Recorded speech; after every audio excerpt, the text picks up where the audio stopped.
Hey guys, what's up? Today we're going to be talking about the Corsair Scimitar gaming mouse. I've got just a couple of good things to say about this mouse, so let's get to it. So first of all, this mouse, if you haven't seen it already, it's got 12 mouse buttons on the side for where your thumb rests. So do you think 12 buttons is overkill? Is it too much? In my opinion, I would say yeah, 12 is too much. I don't ever use all 12. I think at most I've used 6 of the 12 buttons. But I have used gaming mice that have like 2 buttons. I've had a gaming mouse that has 4 buttons. It was never enough. I always felt like I needed more buttons. So getting this mouse, it put me in this mindset of like, I'd rather have more buttons that I don't need than needing buttons and not having access to them. So although I don't use all 12 buttons, I do like having the option of expanding should I need more buttons. Having the more buttons is really good for productivity if you're just doing work stuff on the computer, or if you're playing really complex games like an MMO or a MOBA. It's really helpful to just have all those key bindings readily accessible right there instead of having to fiddle around on your keyboard.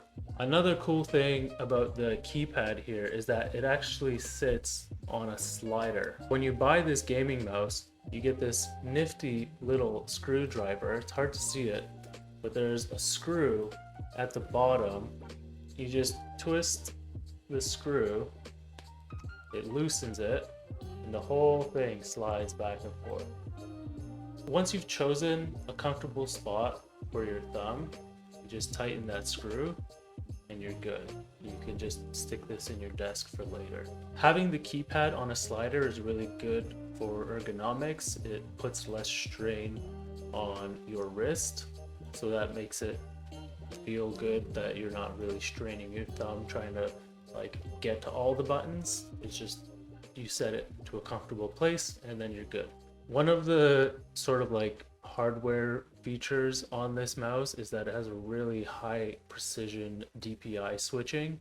If you don't know what DPI is, it's kind of like your mouse sensitivity in relation to your screen's resolution.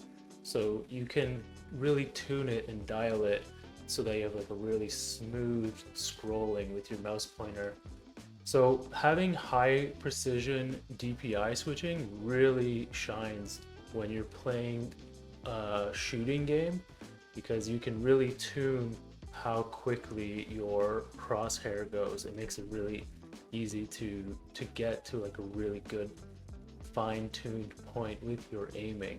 If you are a fan of RGB lighting, then this mouse is definitely in your alley.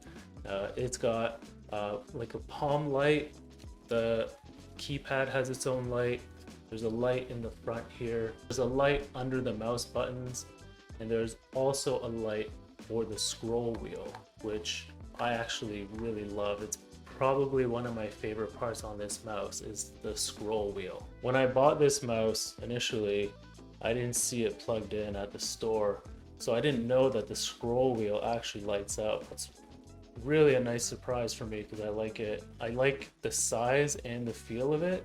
I think it gives the whole mouse a really cool aesthetic, and the fact that it lights up too is just extra little cherry on top. The only thing that I would complain about with this mouse is that the finish on the top wears.